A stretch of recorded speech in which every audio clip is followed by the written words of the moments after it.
Hello again, and welcome to this episode of the Waste-Time Continuum. I'm your host, Chris. Today we'll be taking a look at the Bruce Banner and Hulk 1/6 scale figure set from Hot Toys. So stick around.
The set comes packaged in an enormous 6-panel box that's virtually identical to the box the Hulk originally came in.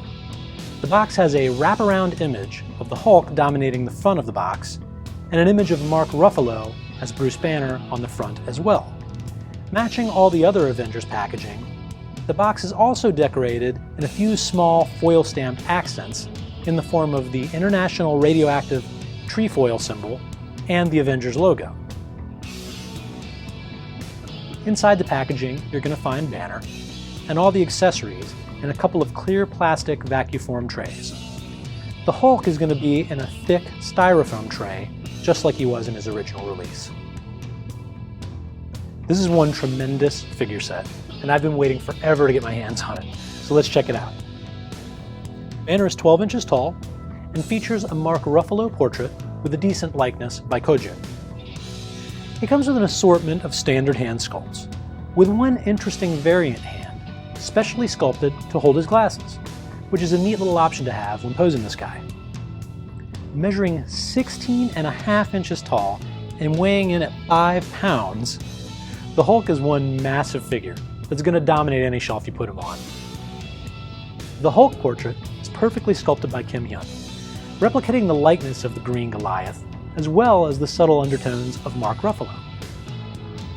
His hair is heavily layered and textured, but his teeth are the coolest part of this portrait by far, appearing to be a separately sculpted piece to be inserted at a later point in the process. Joseph Tsang sculpted the Hulk's body, capturing everything from his gigantic rippling muscles and veiny skin to the individual hairs on his chest. And let's not forget about his hockey puck-sized toenails. There are 30 points of articulation in Bruce Banner, which are almost entirely hidden under his clothing or behind his jaw and hairline, creating a highly realistic looking figure. Banner's head is articulated on a ball and socket joint in his neck with a decent range of motion. He has the standard shoulder articulation, with a pivot point just below the shoulder. There is limited forward and backward movement at the shoulder joint due to his layered clothing. Banner has 2 articulation points at the elbow. There is the standard articulation points at the wrist joint.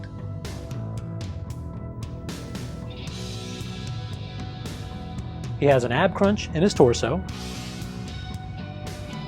Banner pivots at the waist, but the range of motion is very limited due to his clothing and the padding that was added to his midsection.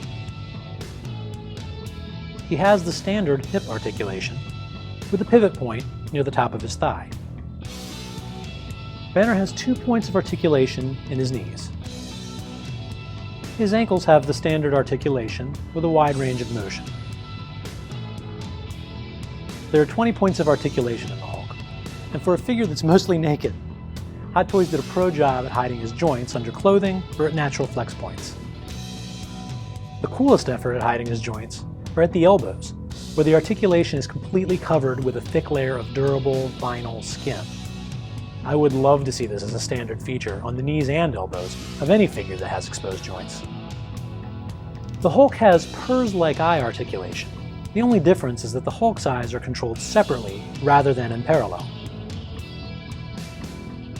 The Hulk's head is articulated on a ball and socket joint. He has standard shoulder articulation.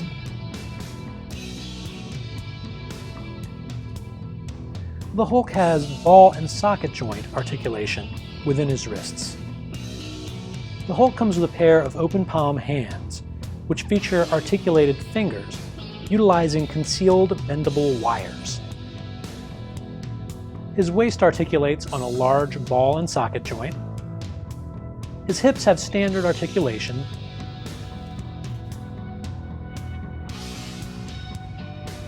With a pivot point near the top of his thigh.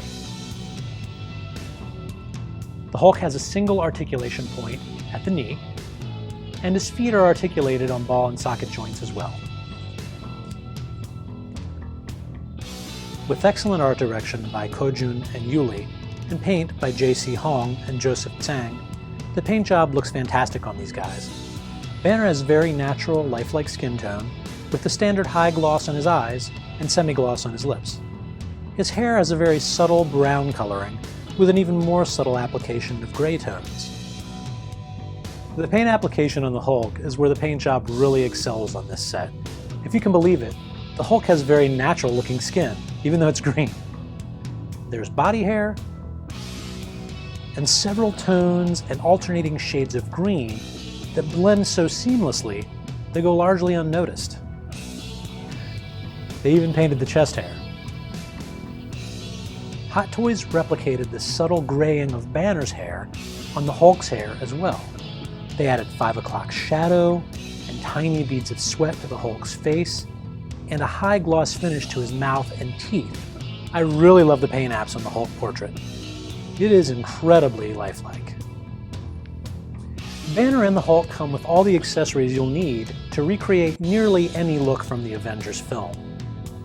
The set comes with 8 pieces of interchangeable Banner hands, including 1 pair of fists, 1 pair of relaxed palms, 1 pair of open palms, 1 right hand for holding the Chitauri scepter, and 1 hand for holding his glasses.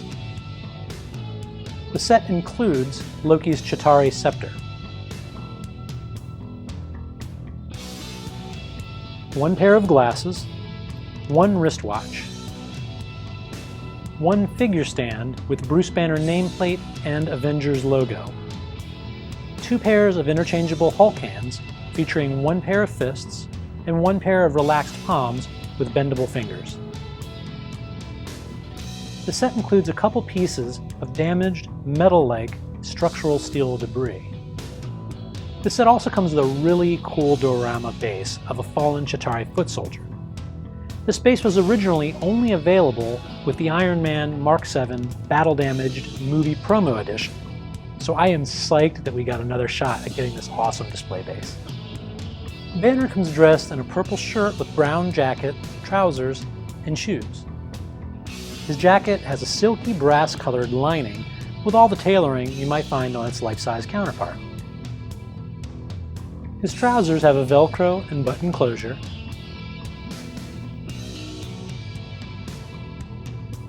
His shirt doesn't have any buttons at the cuffs, enabling his sleeves to be more easily rolled up. The buttons on the front of his shirt are silver, which isn't film accurate. In the film, the buttons are a dark purple or black color, which should be easy enough to mod if small details like that drive you nuts. Banner's shoes are molded in a semi-flexible rubber or vinyl material. The Hulk comes with the severely weathered and ripped up gray pants he's wearing in the New York City battle in the 3rd act of the film. Well, as they say, perfection is an illusion, and unfortunately this set is no exception to that rule. The Banner portrait both looks like Mark Ruffalo and doesn't. It's an excellent impression of Mark Ruffalo, just not an accurate likeness of the actor, in my opinion. Hopefully, Hot Toys will take another crack at it for Age of Ultron. Flaws and all, I really like this set. In all honesty, I do like it more for the Hulk than for the Banner figure. But I do like to think of this as a Hulk figure with some bonus accessories, one of those being an okay Banner figure. Even though Banner isn't perfect, It's no doubt very cool to finally have a banner to put with the rest of your Avengers lineup. The Chitauri Diorama base is friggin' awesome, and the damaged structural steel debris was exactly the sort of accessories folks wanted with the Hulk the first time. If you're like me and you missed out on the Hulk the first go-round, then consider this. If the Hulk came out today, he'd probably go for $400 anyhow. So for $100 more, you get a decent banner figure, a handful of cool accessories, an amazing diorama base. You combine all that and this set becomes a no-brainer for me. If you want to pick this set up, you can grab it at Sideshow Collectibles. It retails for $510. Now that is a chunk of change, but don't sweat it, because Sideshow has payment plans. Well, that's it for this episode of the Waste-Time Continuum. If you enjoyed this episode, please hit the like button. And remember, if you want to get all our future episodes, it only takes 1 second to hit that subscribe button. If you want to keep up on all we're working on, you can find us on Facebook, Google+, and Twitter. For news, reviews, and photos, please visit our website at thewastetimecontinuum.com. See you next time.